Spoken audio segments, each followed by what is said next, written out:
Violence against women and children in Canada continues to be a pertinent social issue that needs to be addressed. Many people ask, why doesn't she just leave?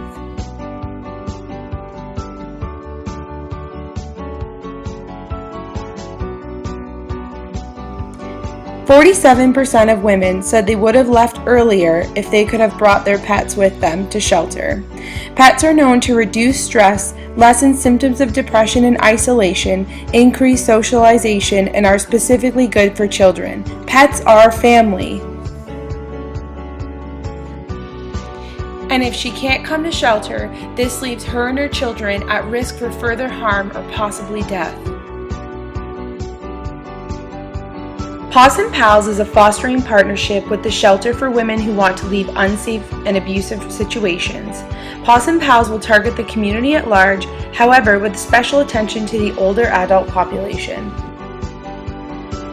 First, an interview will take place with the woman to ensure she can share everything she needs to about her furry pal.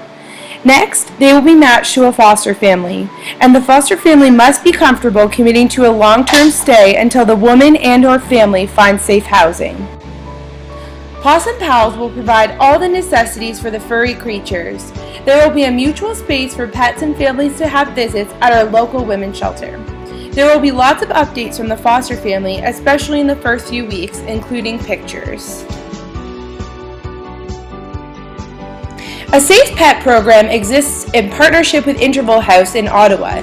In their first year as a pilot project, they housed 6 pets, and in their last year, they housed 57 pets from 30 different families. The longest a pet has ever stayed in care is up to 2 years until the family found safe housing. This tells us that Pawesome Pals can happen. Pals will run as a pilot program with target numbers increasing per year. It will be mostly volunteer run with the exception of one part-time coordinator.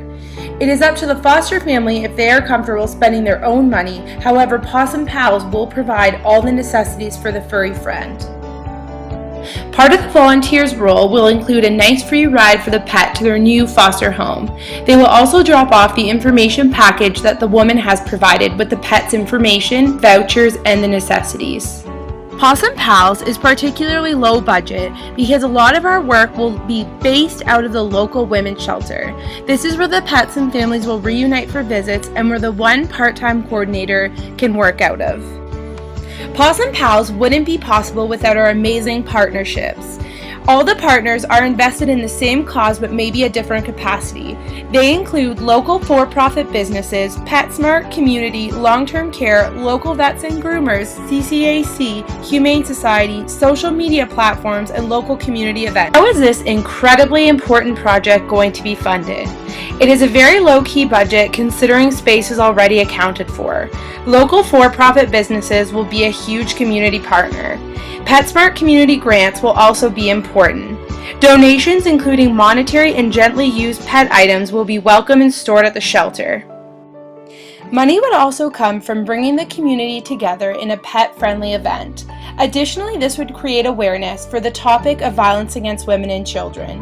Long-term goals of Pawesome Pals include a social enterprise and partnering with a Canadian dog food brand to bring in more revenue to expand the project. The expansion of Pawesome Pals would include all the individuals experiencing housing loss. Currently in Ontario, there are 147 emergency shelters with 6,627 beds. Evaluation would include a social impact analysis where unintentional consequences of the program would be measured. Program evaluation and a SAS report would also be essential. And lastly, I would be interested in knowing if people are interested in partnering with me. Can we make this nationwide? Violence against women and children continues to be a pertinent social issue that needs to be addressed. Pawesome Pals addresses the social issue of pets being a barrier to women and children accessing violence against women shelters. No one should feel forced to stay in an abusive situation.